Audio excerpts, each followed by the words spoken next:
एक ऐसी खबर जिसका इंतजार कोई नहीं कर रहा था, एक ऐसी सूचना जिसके लिए सब पहले से दुखी थे, एक ऐसी बात जो आज 13 वर्षों के साथ समाप्त हो गई। आज उस माता पिता पर क्या बीत रही होगी जिसने अपने आंखों के सामने अपने लाल को जाते हुए देखा होगा और जाते जाते उनकी मां ने कहा कि सबको माफ कर देना और सबसे तुम माफी मांग लेना। जी हां दोस्तों, हम बात कर रहे हैं 13 साल से कोमा में लेटे हुए उस बेटे हरीश राणा की, जिसको आज अंततः भारत में पैसिव यूथेनेशिया दे दिया गया। इसकी इजाजत सुप्रीम कोर्ट ने दी थी। इच्छा मृत्यु का अधिकार जो है भारत में नहीं था, ये पहला ऐसा मामला है। पहले मैं आपको बता दूं कि इच्छा मृत्यु दो तरह की होती है, एक को हम कहते हैं एक्टिव यूथेनेशिया और दूसरे को कहते हैं पैसिव यूथेनेशिया। एक्टिव यूथेनेशिया का मतलब होता है कि किसी व्यक्ति को डायरेक्टली अगर कोई इंजेक्शन देकर के उसकी मृत्यु तक उसको पहुंचा देना, और दूसरा मामला होता है पैसिव, यानी अगर वो कोई जीवन रक्षण यंत्र पर है, यानी किसी को वेंटिलेटर लगा है तो वेंटिलेटर को धीरे धीरे हटा लेना, और यही पैसिव यूथेनेशिया का मामला हुआ है हरीश राणा के साथ। जी हां दोस्तों, आज वो 13 साल के बाद वो लड़का जो अपने बैचलर की डिग्री में था, ये सिविल इंजीनियरिंग के छात्र थे, फाइनल ईयर के स्टूडेंट थे, 20 अगस्त 2013 वो काला दिन जिसने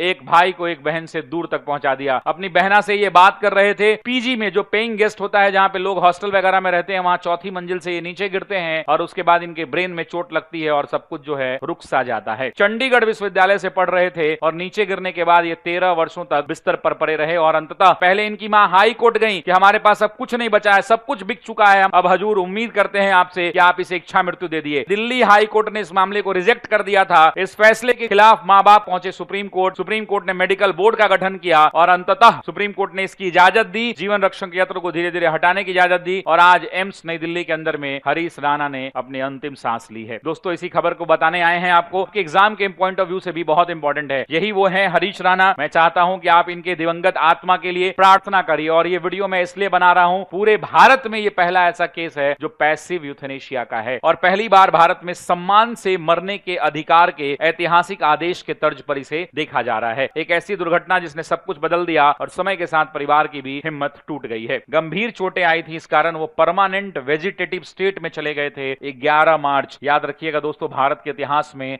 एक ऐतिहासिक दिन, सुप्रीम कोर्ट ऑफ इंडिया की डबल बेंच की जुडिशरी जेबी पारदीवाला और केबी विश्वनाथन की बेंच ने ऐतिहासिक फैसला सुनाया और भारत में दोस्तों पहली बार पैसिव यूथेनेशिया की अनुमति दी गई और जीवन रक्षण उपचार हटाने की स्वीकृति दी गई। हम सब अपनी तरफ से ईश्वर से हाथ जोड़कर प्रार्थना करते हैं, हे ईश्वर उनको अपने श्री चरणों में स्थान दीजिएगा, माँ बाप को इस असहनीय पीड़ा को सहने के लिए शक्ति दीजिएगा, परिवार को संबल दीजिएगा, और आप सबकी तरफ से और मैं अपनी तरफ से ओम शांति।